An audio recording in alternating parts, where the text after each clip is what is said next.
Well, day two of his Italy visit and the Indian Prime Minister has his hands full with bilateral engagements and the G20 Summit later in the day. The leaders of the 20 top economies of the world gather over 2 days, that's 30th and 31st of October for the Rome Summit.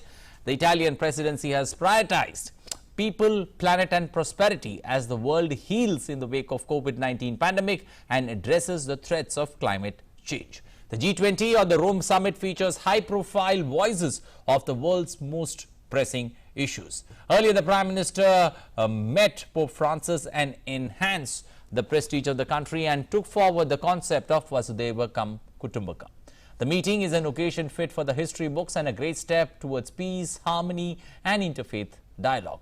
We'll take a detailed look at the Prime Minister's trips and his engagements across the day. But first, let's get started with the top headlines we are tracking at the top of this hour. Prime Minister Narendra Modi to attend the second day session of the G20 Summit in Rome, Italy. Prime Minister expected to meet Spain's Prime Minister Pedro Sanchez and outgoing German Chancellor Angela Merkel.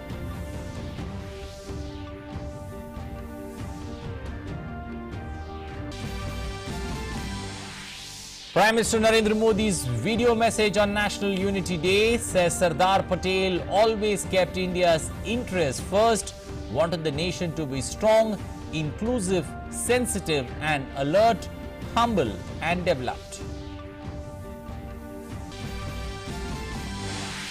National Unity Day being celebrated across India. President Ramnath Kovind and other dignitaries paid tribute to Sardar Vallabhbhai Patel on his birth anniversary.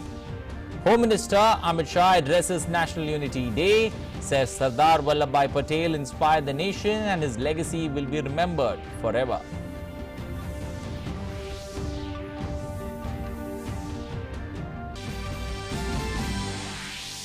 In Uttarakhand's Chakrata Tehsil, 13 dead, 4 injured in a road accident.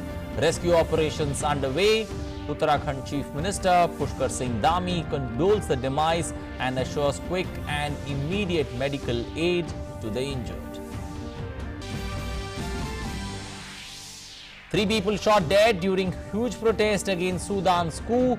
Demonstrations in Canada, the United States of America calling for restoration of civilian-led government.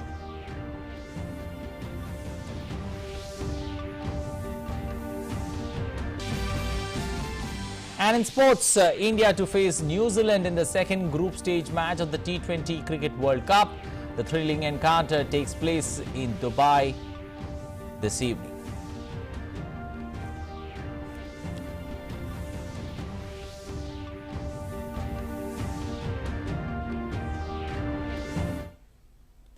Well, on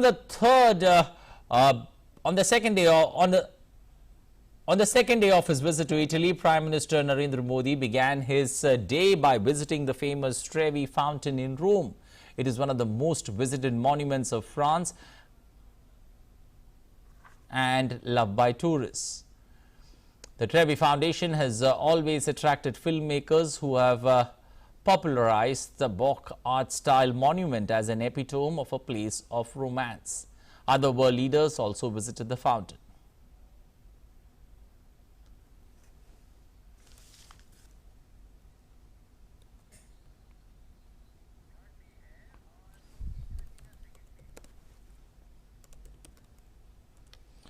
Well, this particular function there, G20 second day and the third day of his visit there. Just a quick correction.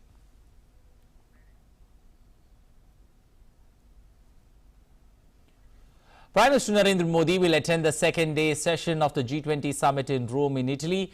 The day 2 of the G20 Summit will be focused on climate change and environment. The summit will also focus on sustainable development. More in this report. Day 2 of the G20 Summit has an action-packed agenda with the crucial and contentious debate on climate change and environment. This comes a day before world leaders gather in Glasgow for the UN Climate Summit or COP26. Day 2 would see the Prime Minister make a fervent pitch to the developed world and other countries of G20 to put in place a concrete action plan that's both realistic and achievable to arrest the issue of climate change. The Rome summit will take on a discussion on sustainable development in the third session. The Sustainable Development Agenda has stressed on members enhancing accountability and financing. India has insisted that policies must protect interests of small and marginal farmers and conserve local food cultures. The Prime Minister would be making a strong, fervent appeal to the developed world to take up their fair share of responsibility towards the financial architecture of climate financing and also transfer our technology to the developing and the least developed world. After crucial sessions, a side event at the Global Summit will be on supply chain resilience to consider rebuilding supply chains affected amid the pandemic. The Prime Minister will also attend a side event hosted by President of the United States, His Excellency Mr. Joe Biden, on supply chain resilience. He will also hold other bilateral meetings on the sidelines of the G20 Summit. India is going to take on the G20 presidency on the 1st of December 2022 and will take the chair of G20 for the year 2023. The Prime Minister will also hold bilateral meetings with German Chancellor Angela Merkel and also with his counterpart from Spain. With cameraman Rakesh Kumar, Amritpal Singh, DD India, Rome. Well, yesterday, Prime Minister Narendra Modi met Pope Francis at Vatican City. The meeting lasted for over an hour and much longer than its scheduled 20 minutes. Both leaders hugged each other warmly.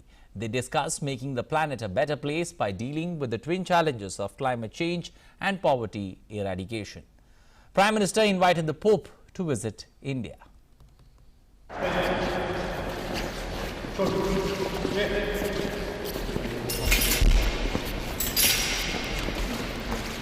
The Prime Minister of the world's largest democracy meeting the head of state of one of the world's most influential theocracies. Prime Minister Narendra Modi met Pope Francis in his first engagement on day 2 of his visit to Rome.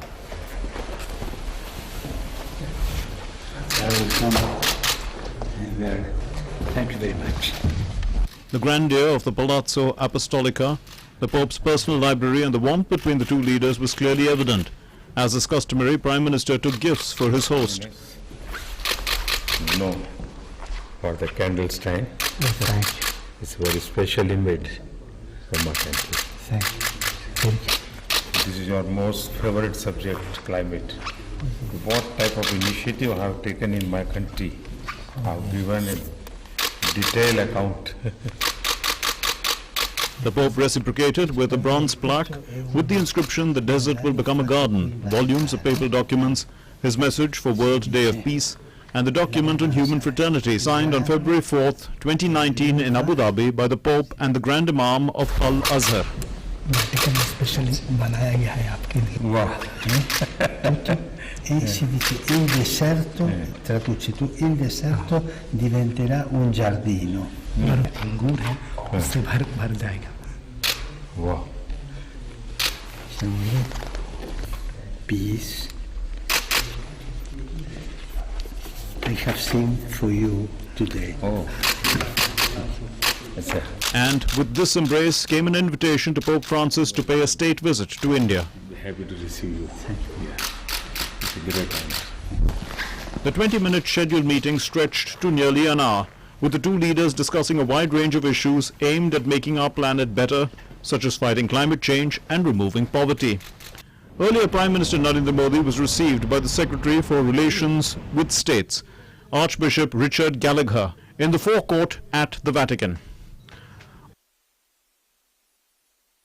Archbishop Gallagher also saw him off after the first ever meeting between Prime Minister Narendra Modi and Pope Francis. The last papal visit happened in 1999 when Atal Bihari Vajpayee was the Prime Minister and Pope John Paul II came. Now it is in PM Modi's prime ministerial term that the Pope has been invited to visit India. It's an honor for me. Very happy. And I would like to see you in India. Yes. It's my great honor to receive you there. Yes. Thank you. And pray for me, don't forget. I talk to you. Your prayers are always giving me strength. In June 2000, Prime Minister Atal Bihari Vajpayee had also met Pope John Paul II at the Vatican City. Pope Francis is the head of the Catholic Church and also the sovereign of the Vatican City-State, which is the smallest city-state or smallest country in the world. With cameraman Rakesh Kumar, Amritpal Singh, DD India, Vatican City. Well, the Christian community in India has welcomed Prime Minister Narendra Modi's meeting with Pope Francis in the Vatican. Delhi-based Father Shankar said that Prime Minister Modi's meeting with the Pope can be a chance to strengthen the brotherhood within the community as well as the unity of the nation.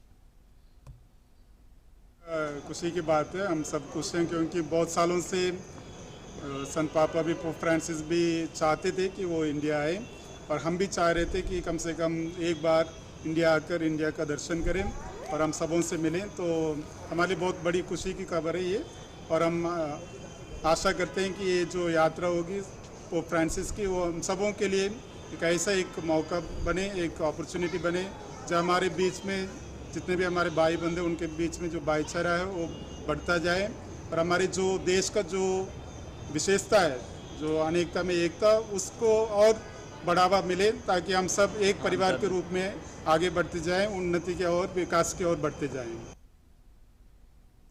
Father Nigel Barrett of Mumbai welcomed the meeting and said that this is something that the Christian community of India has been looking forward to. I'm happy at the fact that Mr. Modi has invited Pope Francis to India. That's a very welcome thing, something that the Christian community have been looking forward to. Father John Barba said that he hopes the relationships to grow further. We are very glad, all Indian Christians, that our Prime Minister, the Prime Minister of the largest democratic country, has met our Pope. And surely the relationship will grow. So we are happy and we feel proud about it. Father Lawrence of Sacred Heart Cathedral, Delhi, said that the Prime Minister Modi's invitation to the Pope to visit India is a welcome step. हमारे लिए बहुत खुशी की बात है कि हमारे प्रधानमंत्री जी संत पापा फ्रांसिस से मिले। जैसा कि आपने बोला, विश्व धर्मगुरु हैं और हमारे लिए ईसाइयों के लिए सबसे महान नेता है इस दुनिया में। तो विशेष रूप से हमारे लिए बहुत खुशी की बात है और ये खुशी की बात और भी है कि उन्होंने उनको निमंत्रण दिया भारत देश आने के लिए। Well, to get a perspective of especially the first leg of the Prime Minister's visit to Italy there, try and understand what's in store when the leaders of the 20 largest economies sit down there to deliberate in the G20 Summit. We've got with us an expert this afternoon joining us on the special broadcast, Anil Kumar, former senior diplomat, joining us this afternoon on our program. Good afternoon, sir. Looking at the G20 summit in particular, how would you look at it purely in terms of it's under Italy presidency? This is the first in-person G20 that we're seeing in the post-pandemic era. Three things that the Italy presidency has prioritized: people, planet and prosperity. How do you look at this, especially in the present context? Well, as you know that, Anil, the problem is that the world has been facing a pandemic. The pandemic has affected the people and the economies. And so therefore, this is a very apt slogan and the objective that the Italian presidency, through its 175 groups and meetings, really worked upon very hard. And it is the first meeting, as you know, I would call it a hybrid meeting in a way, because many of the big leaders are still virtually talking. But the fact that Prime Minister Modi has traveled all the way, both for the G20 and the Glasgow Summit, shows his and India's commitment to the fight against pandemic as well as against the climate, and more importantly, to get the equity, India is not only looking at itself, as you mentioned about Vasudhaiva Kutumbakam. When he talked about one earth, one health, we are not looking at only India. We are looking at the world, and even during the problems and our own constraints and everything, India has been trying to help the world as much as it could. And even yesterday, he promised that we will be able to produce 5 billion vaccines to provide to the world. That is something, and India itself has done amazingly well in a short time. Many of the skeptics were not taking us very seriously that India will be able to complete so much of vaccination in a short time. But that has been done, and that has been proven. In addition, we have emerged as a major. So when we talk of the resilient value global supply chains, which he has been talking about both in the economic context as well as in the context of the health and the fighting the pandemic and creating the forwarding system. I think that that is where India's greater role comes. And I personally feel that India is very well placed to create its own, I think I would rather say the first ever global value supply chain. And as you know that President Biden is also arranging a meeting to discuss this very issue, and India has been invited to participate in the resilient, reliant global supply. So that shows that India is again becoming a pivot in this very important dimension, and it is a kind of an opportunity that has come out of adversity for us. Prime Minister Modi's meetings, be it with the Pope, be it with the Italian Prime Minister, where we talked about transition, energy transition, strategic partnership agreement was signed, or with the other leaders, with French president, with the British, with others. So what I see is that the theme remains very similar to this, and how are we going to go to the next from here? G20, as you know, is probably the most powerful body of the 20 largest economies, 19 countries plus the European Union, which represents really 85% of the global GDP, and affects about or encapsulates more than 2/3 of the world population. And I think that this is something that is very important. So if they say something, they agree to do something, and they continue to do something. That is what the implementation is, something that's extremely important. It's not to say that everybody is on the same page, but they all understand the threat is very much there, and that is what the Prime Minister Modi is going to convey in the next segment, where we will be talking about the climate change, sustainability, and the SDGs.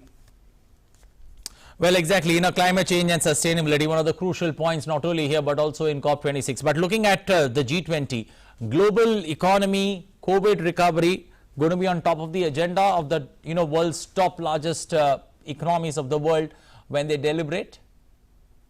Yes, of course. I mean, as you know, that both our finance minister and commerce minister are already there, and Mr.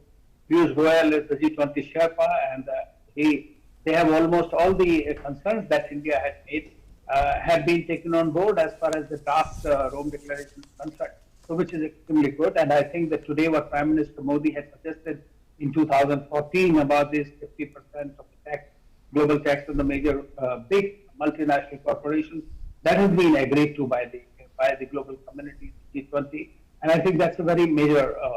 And secondly, we'll have to look at what are the restrictions or the impediments that the world is facing, not only as a result of the pandemic, but because of the resultant effect of the pandemic, that the global economic recovery had slowed down terribly. India might be one of the fastest growing economies hereafter if all things go well, and we must keep the fingers crossed. And I think that is something, so we need to see that there is an equity in whatever the global community agrees to do. I mean, when we fight for making the vaccines available, we are not looking at it only economic dimension of it. We are looking at the most important dimension, that is preserving the health of the people. That we must develop systems whereby we can prevent these kind of recurrences. So that's why G20 is extremely important. And as you know, it had started when there was a global financial meltdown in 2008. And once again, we are going through a crisis. So therefore, this meeting and the meeting after the presidency in 2022 will be that of Indonesia, and the next 2023 will be that of India. All these are going to be extremely important in implementation of all the ideas that are being agreed to now in the next 2 years. So India's role is going to be very critical, and India is already, as you know, heading several working groups, including in the financial sector, economic, and the trade groups in this. And so we have worked very hard on this. India has been part of the all discussions, whether it's Saudi presidency or the presidency of the Italian, and will be carrying forward and will join the, as you know, the Troika in December to discuss further. There is a continuity of this, and this is extremely important, I think, from our point of view, as well as from the global. Okay. Ambassador, do you somewhere feel, this is time for India, especially, in the present context, in 2 years' time, we've got the presidency coming. Is it time for India to take center stage at the G20? It has already taken the center stage, actually, if you come to think of it. Every major initiative which is being contemplated India is a part of it. For example, when we started under the Paris Climate, India started along with the French president, this ISA, International Solar Alliance. Today it has got a very large number of people. It's got acquired the help. And at the next summit in the Glasgow, I think India and UK are going to launch another initiative which is extremely important, and that is the solar grid connectivity. I mean, which means it's kind of a green alliance or a green grids initiative, which means that the sun is always shining in one part or the other, and can we have some kind of mixing, which is again a very useful. The central stage is very much there. As I mentioned, the global tech, this 15% thing, that was also India's initiative. Prime Minister Modi in 2014 has propagated it. It has been fulfilled. So we are already taking, and again, if you look at the vaccines, or when we talk about the travel of the people, so India is on the forefront once again, fighting for the rights of people for free travel. And when we are talking about the mutual recognition of vaccine certificates, for example, I mean, that is something to make something global and equitable. That is what is India trying to do that. And so, in our case, I feel that we are actually, whether digitization again, for that's another lead which India will be following through its own presidency, how to see the effect of the digital work across the spectrum, how to create the value and supply chains which are resilient and infrastructure which is resilient. So I think that we are doing everything, and now there is an alternative coming out of that, which is called B3W, which will Build Back Better World. And I think India would also play a very significant role in which most of the G20 countries are present.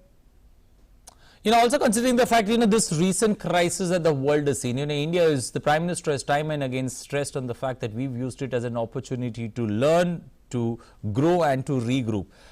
Looking at that current perspective, especially when it comes to supply chain resilience that the Prime Minister has stressed, and the tie-ups that we had with countries like, say, Japan and Australia, in the global economic perspective, do you feel that this is going to, be, further, a roadmap for this too is going to be laid out there by the Prime Minister when he makes a pitch at the G20 Summit? What is happening is today the world is realizing the limitations of dependence on a country. True. That is very much there. I mean, the pandemic has taught you something, that is that we need to address at least the four things. I call them as 4S. And one is H is hunger. I mean, 70% of the world is still facing it. Then habitat, climate change, which we are talking about. And then it is health, which is most important. That's where the global community has to come together once again. And lastly, the high tech. So therefore, the green technologies, all these four things are extremely important that every country will have. Now, who are the countries who have the capacity to provide? India has been a pharmacy of the world, and Prime Minister has said, we are the vaccine hub of the world, and we have supplied to the world, and today we are producing significantly higher quality. Unfortunately, our Covaxin, which has been given to a large number of people and to several countries, has still not been recognized by WHO. But Prime Minister has yesterday once again asked them to, expeditiously approve it so that it can be provided to very large number of other countries who don't have anything. And there's this aim and objective that the world has of about 40% of all people be vaccinated across the world by end of this year. That is a very major thing. And from where will these vaccines come? I mean, the major producer is India in that. So that's why the global value supply chains today they are looking at it.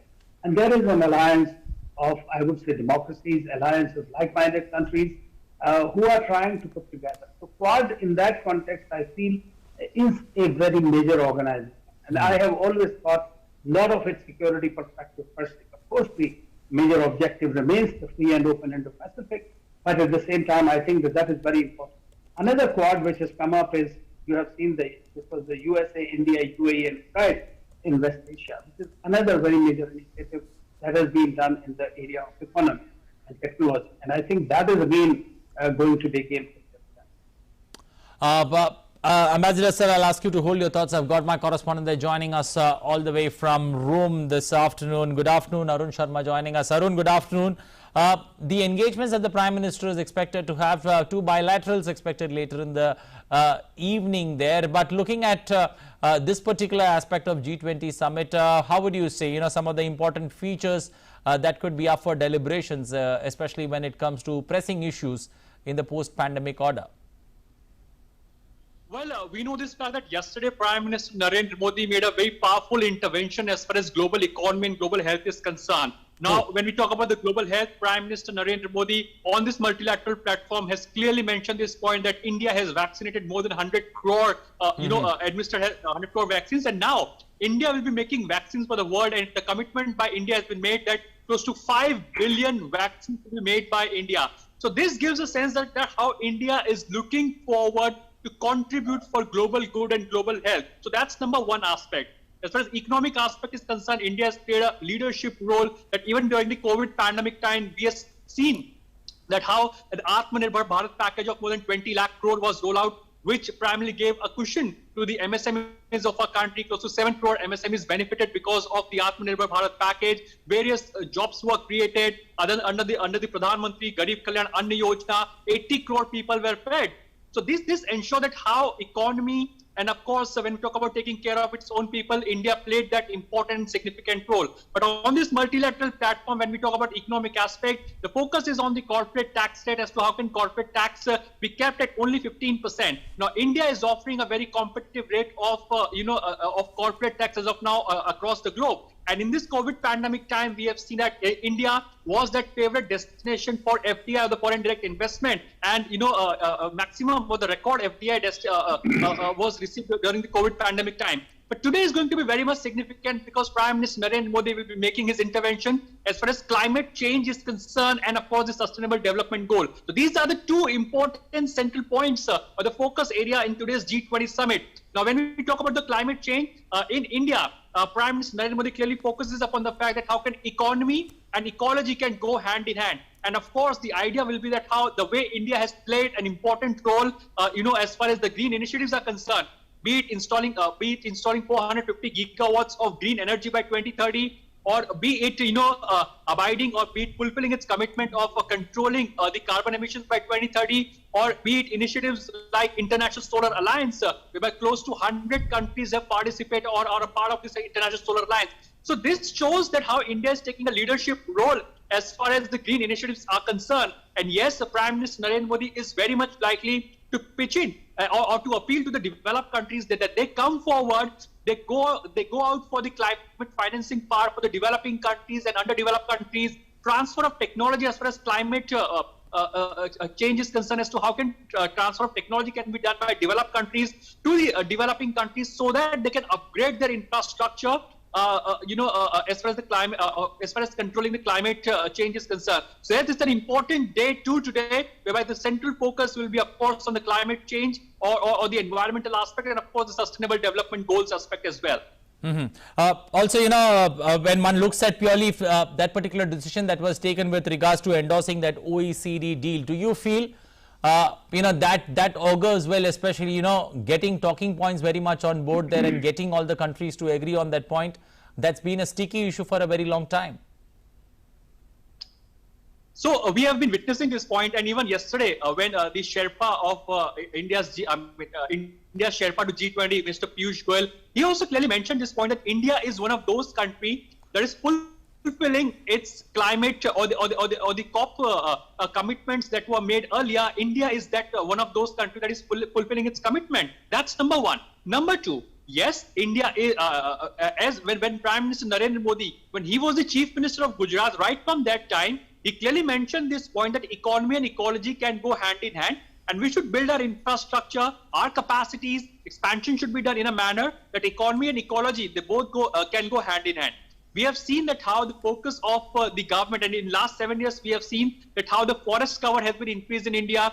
Various efforts and various initiatives were taken so that the afforestation can be done, and of course the fact is that how can green cover in India can be increased. We have seen that how International Solar Alliance, that if we look at that aspect on the same lines, primarily, all these big countries, developed countries are coming forward. India's installed capacity by 2030 will be 450 gigawatts as far as green energy is concerned. India is running the initiatives like Ujjwala Yojana.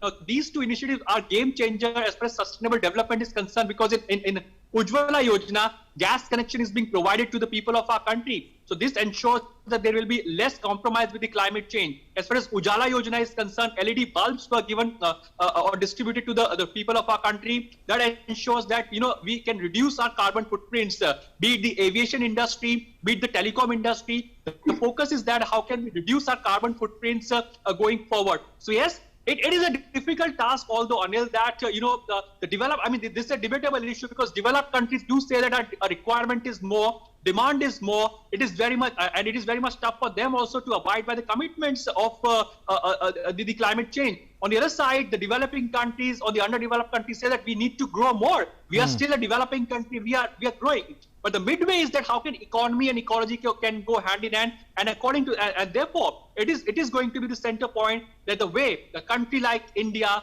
a big country like India with a population size of 130 crore, if it can move ahead in the direction of fulfilling its carbon footprint or reducing its carbon footprints, if it can move ahead in a direction of fulfilling its commitment to climate change, why can't other countries do that? So yes, it is very much likely that when we talk of the theme of this G20 summit, that people, planet and prosperity. So the clear idea will be on the planet Earth as to how can...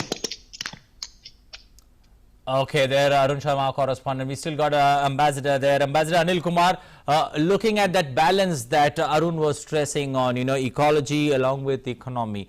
Taking that forward, do you somewhere feel India has made a strong pitch for it?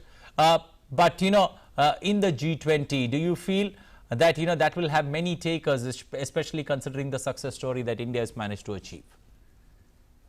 Yes, actually, then it gives us leeway to talk, and to tell them that what we are saying, we are already doing. Whereas if you come to see the many of the developed world has been not been on board as far as the spatial and differential responsibilities are concerned. They think that now they want to start from now, not from the past.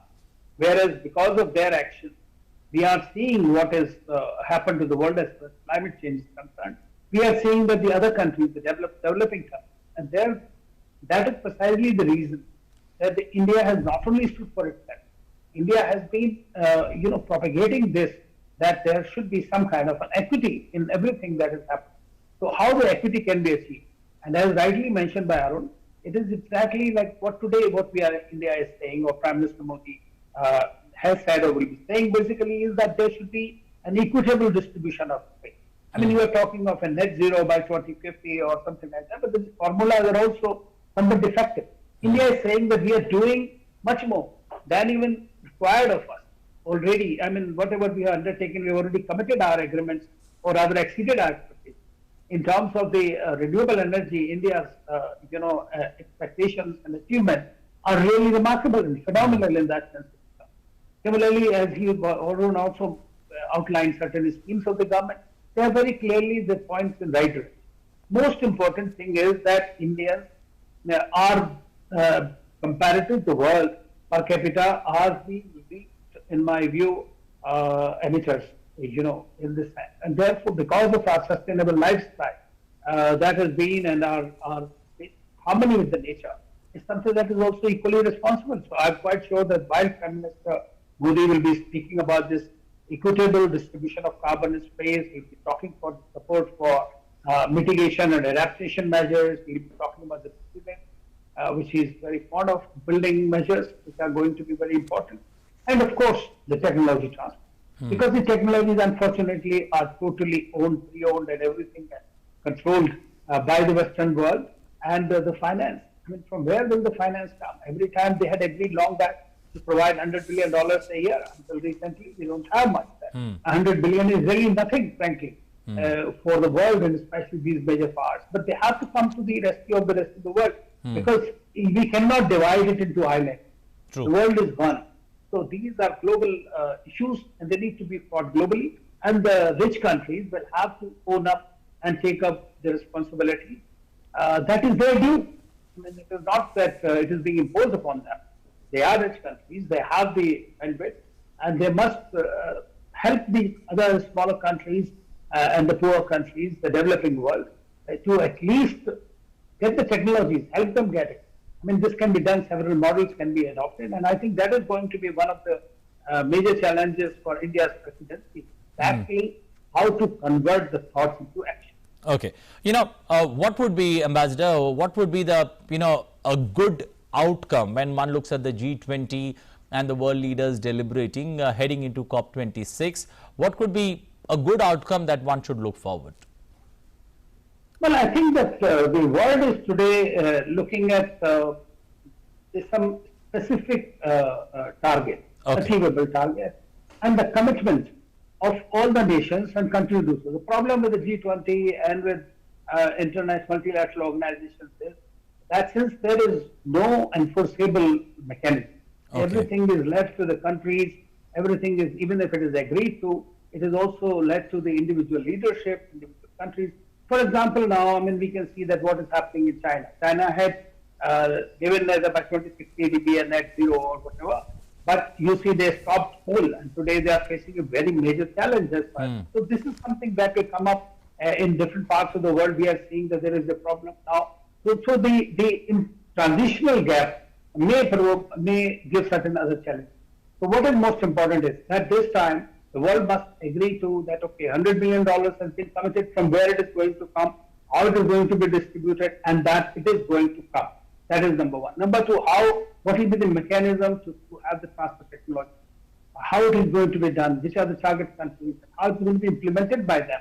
So see, they have to be on a certain economic stand to be able to intrinsically implement those technologies as well. Because see, sometimes technologies are available and they are not implementable or they cannot be introduced. So therefore, they have to be assisted a great deal. And in that sense, I think a lot of big countries, including India, we are providing a lot of assistance to a large number of developing countries, and there are capacity building program, infrastructure development programs. And I think all this needs to be plugged through these developmental aid programs for the developing countries, especially the least developed countries. Also with regards to purely in terms of, when one looks at a G20 summit, there have been previous editions of it before, to 15 editions to it before. Why is the 16th one such a crucial one and such a lot of stress being laid on it?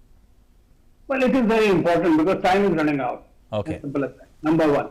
And number two is that we are facing, I mean, the last one was also equally in the same direction because the world has faced an unprecedented health crisis. Now, this health crisis has impacted all the global economies. And therefore, since G20 essentially in the first place was an economic institution, somehow to come up with those kind of models that sustain recoveries. So today also we are looking at the economic recovery. But whether the economic recovery would be a green and sustainable recovery remains to be seen, and to what extent it will be done. For that, I think that the onus greatly lies on the developers. Okay, also with regards to purely, charting a future course purely in terms of global growth and governance, do you somewhere feel that we're going to see something much more constructive in this G20 summit leading into COP26? Well, we have seen that all the indicators that have been coming from Glasgow or from the G20, I mean, when we are talking about the right noises, frankly, people, planet, prosperity, when we are talking about, we are looking at the equity in everything. I mean, that is quite possible. That urgency is very much highlighted.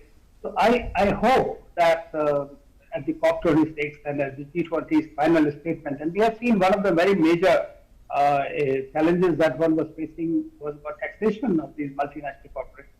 Unfortunately, they have agreed to this, which is going to benefit a very large number of countries, especially India, which is trying to pitch in for greater investment. And it also continuing, as Prime Minister Modi says, that reform, perform, and transform kind of a strategy.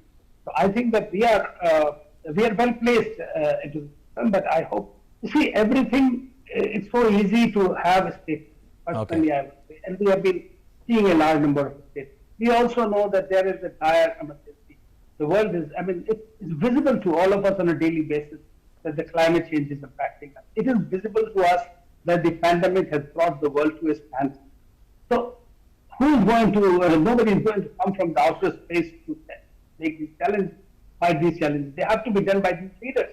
And the most powerful leaders today are in Rome. And large number of them are going to go a day after to the UK. So I think that this is on all these leaders to come up with something, and that's the reason you are seeing very many bilateral meetings taking place here and there, trying to work out a possibility, which is an arrangement, I would say, among all the countries, which will be beneficial for the global community. Because, see, climate is a global good, health is a global good, and vaccines, for that matter, are a global good, and India pitches for that. So, in my view, I think that this point is very important, that needs to be understood and imbibed in order to implement the solutions that are being proposed.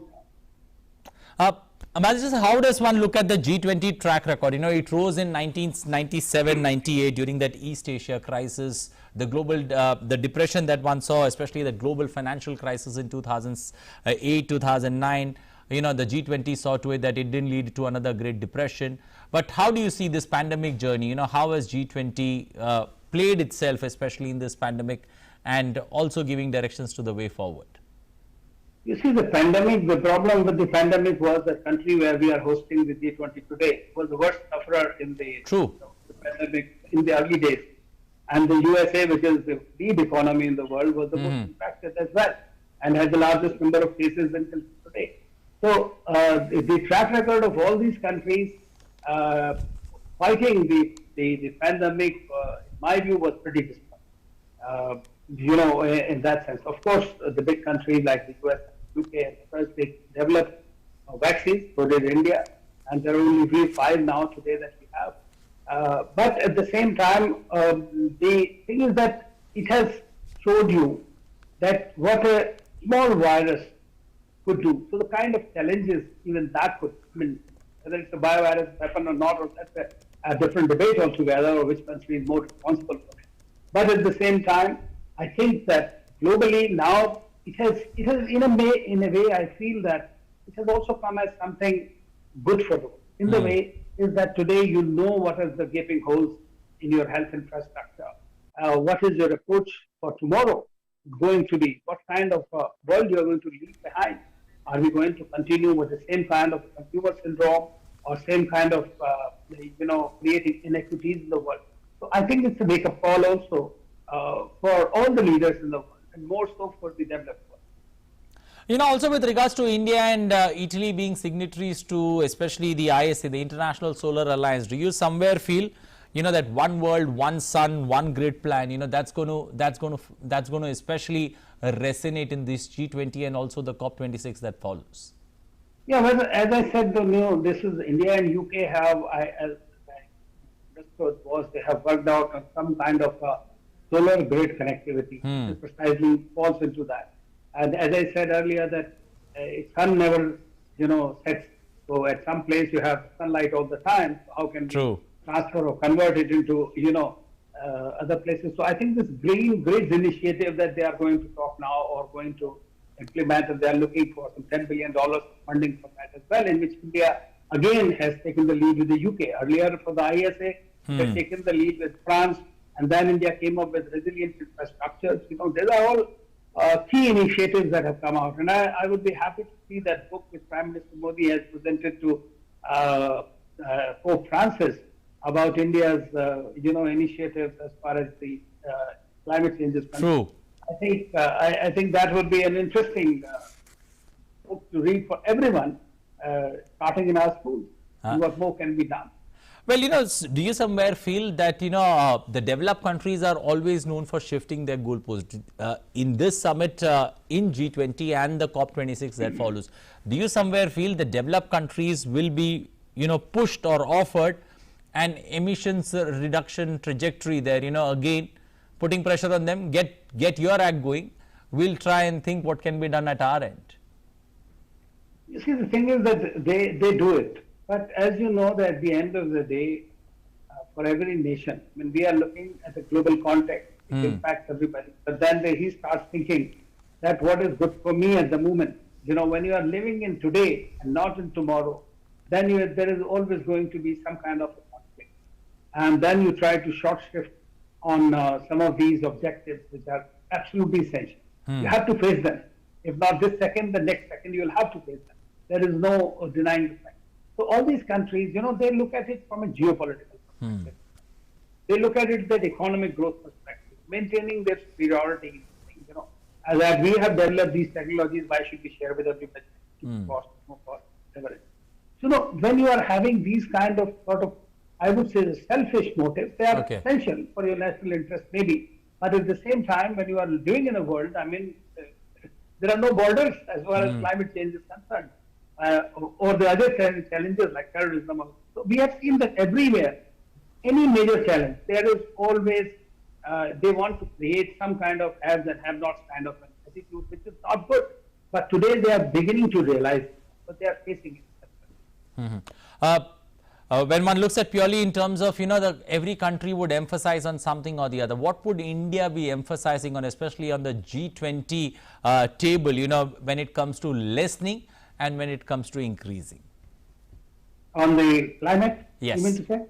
Yes. Well, India, as I said, that India will be always saying that you cannot just, like, for example, this carbon trading, right? They say that some of these developed world just try to buy out the carbon space compared to equalize. Similarly, for the multinationals. So this is why India is saying that there should be an equitable distribution of carbon space, which is extremely important. And India will also be talking that if we are going to have these mitigation and adaptation measures, how are we going to support them? There needs to be some finances, climate finance. There should be some technologies that should be absolutely available, and they should be provided to those countries. So India will be pitching on that, and I think that as Prime Minister Modi is often talked about it, in my view, he will also be talking about our own track record as far as the climate change is concerned, or fight against climate, or day-to-day living of the Indians, which is sort of a sustainable way of living. So can that be adapted to some extent in the global fund? Those, I think, will be the key pitch that India will be making here, today's meeting, as well as the meeting after this. When it comes to bringing climate, climate change under check, do you somewhere feel that connectivity, especially, the digital technologies that are in play, will they have a role to play, especially in supporting climate action? Well, of course, we whether we like it or not, today the technology is going to take over our life. Right? We are going to be driven by the artificial intelligence, by the technology, and so anything when we are looking at. But then you have to also look at how the electronic waste and the kind of very different kind of pollution that it might create, how would that be handled? So that is another issue that the world faces in addition to this. So I was reading somewhere that just the scrap of the mobile phones is tremendous, absolutely. So we have to create the technologies that are, again, when I'm saying green technology, they should also be some kind of a green information technology. So that is very important. But without the technology, it is not possible. See, a lot of traditional methods are far more energy consuming and far more emitting for any country, everywhere. We have gone through the coal phase to the hydrocarbons, and now we are moving towards the renewables.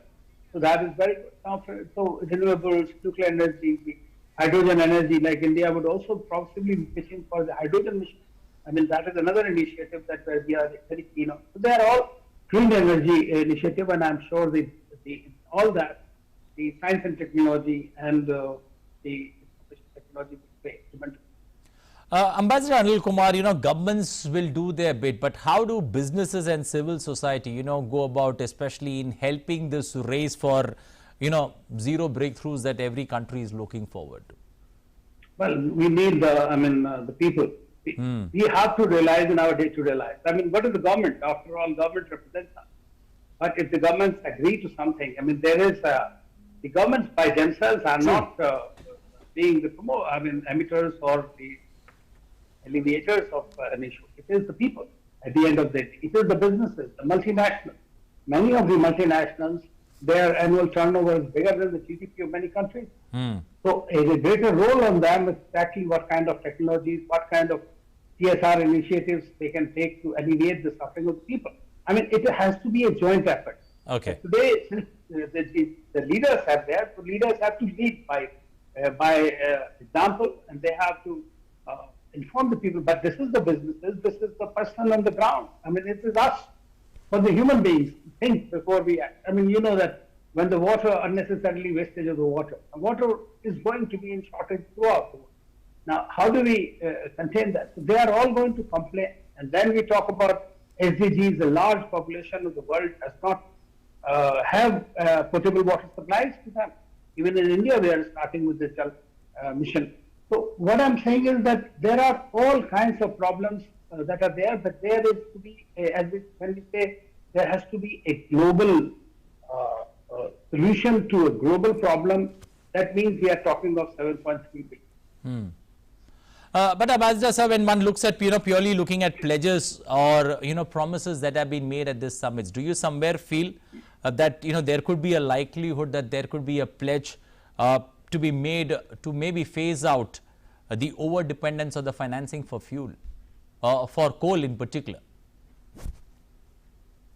Well, it's a very technical question. I really don't know. I mean, we have, if you see China and India's case, True. I mean, we are endowed by hugely by the coal.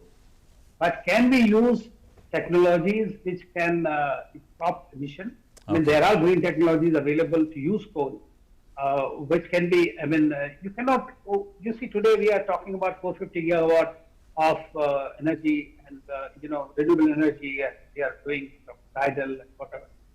But at the same time, we don't have to go far. Just last 1 month, we can just look at China, we can look at India, we are getting the news that there is a problem. Then suddenly, then the market prices, oil, the hydrocarbons, dependency, you cannot reduce overnight. So these are medium-term plans. No, so you have to continue introducing newer technologies.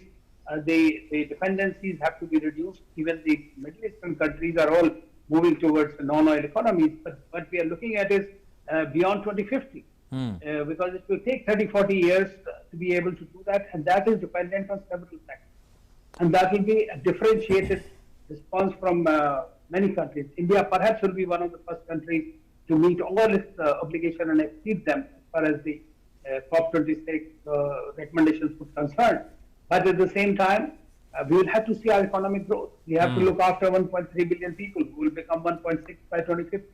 So this is something that is extremely important, that there has to be some kind of, as was mentioned, that economy and ecology both have to go together. And that can only go when we use proper technologies, and the leadership really sticks to this. And I would say not only a country, but the globe. Now you have seen the US case, I would just say. When President Trump was there, he walked out of the climate, right? The largest emitter in the world walks out of it. How can you get the climate change going? Right? You cannot have your fight with that. Fortunately, Biden is committed to it. So he is today showing that yes, we are ready to do that. And then they are also, they might say whatever it is, but at the end of the day, there is this, you have to take along the people, the businesses, the activists, the civil society. So, because education is very important in that. Fortunately, in India, I would say the people in our villages and rural areas are far, far more heavier as far as the usage of consumption is concerned. They are far more rooted to the climate, maybe because of our heritage and our legends. But at the same time, I think that it is extremely important that nature needs to be protected. Because as Mahatma Gandhi said once, that there is enough for the people, but there is not enough for the greed of it. There is enough for the need of the people. So whenever there is a greed, and greed comes from where we all know.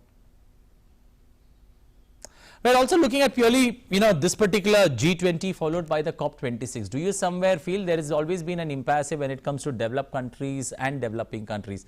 Do you see that gap being bridged this time around? Well, I think that now, last time we have seen it, what happened in 2015 and thereafter, separate meetings, every time the changes have been worse overall impact. When we say we should reduce by 2%, the warming of temperature, then bring down to 1.5 or agree to do 50% less than last time. How many countries have done? True. So what I'm not an expert on the climate change negotiation per se, but as a common man, I can see that when you are saying something, then some of the countries are very smart, and what they do is they use the mathematical formulas, and create the mechanisms which are far more complicated for even to decipher. It takes years to do that. So I hope that will not happen this time. And we are honest to ourselves. That is very important. Every country which is committing something must fulfill that. And that's what we also say to the world, that whatever you have committed, at least do that. Especially when it comes to, the 4 key agendas leading into COP26. One has been, especially climate financing.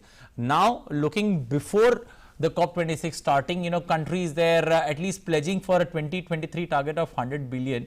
Do you somewhere feel there was another loose end that the last summit left behind, especially the Paris one, with regards to carbon markets? Do you feel that all the countries there on board are able to come at one common point when it comes to carbon markets? I doubt very much though. But is there an option? They're running out of it. Yeah, they have to agree to some forms which are there. But the worst part is, I would not be really personally would not say that how much is the carbon marking and the trading and other creating the buying the space and all that concern. What I'm more interested is that can we somehow stop it? If we are talking of a target of, let us say, 1.55 degrees warming or net zero emissions by 2050. Like, we are still thinking of 30 years. And if you just see past 30 years on your daily personal life, how much change has happened in the climate? True. The climate deterioration has taken a greatest hit over time. We have seen that I've been in Delhi. So we have seen the kind of changes on day-to-day basis that is there. It was not that rapid. It has become more rapid despite these COPs and various summits. That $100 billion was agreed to, committed long ago. Till today, we have not seen a dollar out of it. So today, if they are going to commit, they must say from where it's coming. What is $100 billion? You tell me. In that sense, for the world, which is spending billions of dollars on the defense and other equipments all over. So seriousness, honesty to themselves is very important. And I think for that, in my view, I think the civil society, the other world, the intellectuals and others must continue to speak up and ask questions exactly what has happened to that. And so I'm very happy that, that after us, after Italy, it is Indonesia which is taking over G20, and then India will be taking over. So because India has been calling them, throughout. We are not fighting in that game alone. We are looking after the rest of the world, developing. So that is where I think that our role comes, and I'm happy that we will be hosting the G20 Summit 2023, and hopefully by that there will be concrete results and improvement. Purely looking at this net zero target that every country has been talking about, Australia has pitched it for 2050 as the target for the net zero target. But do you somewhere feel that there is a need at least for an introduction when it comes to equity in net zero targets, or at least present it as a proposal for discussion? India leads the way in presenting it as a point for discussion, especially at the world stage. Yes, India will be doing that. I think that we have always done that. When we talk of the special and differential responsibilities in this, we clearly talk about it, that it cannot be the same rules for everyone. There have to be riders depending on your stage of development. That is very important. That does not mean that you have the right to pollute more. It is not that. But it is that the kind of transition that you need to go, that should be allowed, that should be assisted and helped. And so when we talk of the equitable distribution of carbon in space, That is precisely what we are speaking about. Also, when it comes to this net zero promises that most of the countries have been making, do you somewhere feel that it is achievable, or do they look hollow, or, like it happens at every multilateral forums, promises made but promises not fulfilled, or goalposts being changed? Well, it is, you see, the thing is that they are, it is important to have a balance. That is very important. Right? You have to have someday say that, okay, we have to have a net zero, right? How complicated that net zero calculation is going to be there, that is my doubt. But at the same time, will all the countries be able to do that? We don't know. Because see, China had stopped using coal, or they had agreed to not. But today we are seeing that they had to go back to the coal, and we're importing from Australia as well. They are having a problem. So if some countries may not be able to keep it, but I think the big economies, big polluters, if they are able to contribute effectively and stick to the commitments that they have made, I think that will be a desirable thing, I hope, and achievable, and they will not disappoint the world. Also with regards to technology, do you somewhere feel that, especially when it comes to development of technology or co-development of technology, somewhere the cost, somewhere how to reduce the cost of technology, that's going to be a big point of consideration here on the world stage? The problem is that IPR issues, the countries which are, the Western countries are the ones which are really spending a lot of money and developing these technologies. They think that they are the ones who should be paid for it. Now, the countries that are going to use in the future, for whom they are demanding the technologies, they are the ones who are, how are they going to provide the funds? They don't have the finance. Okay. Come up with the finance.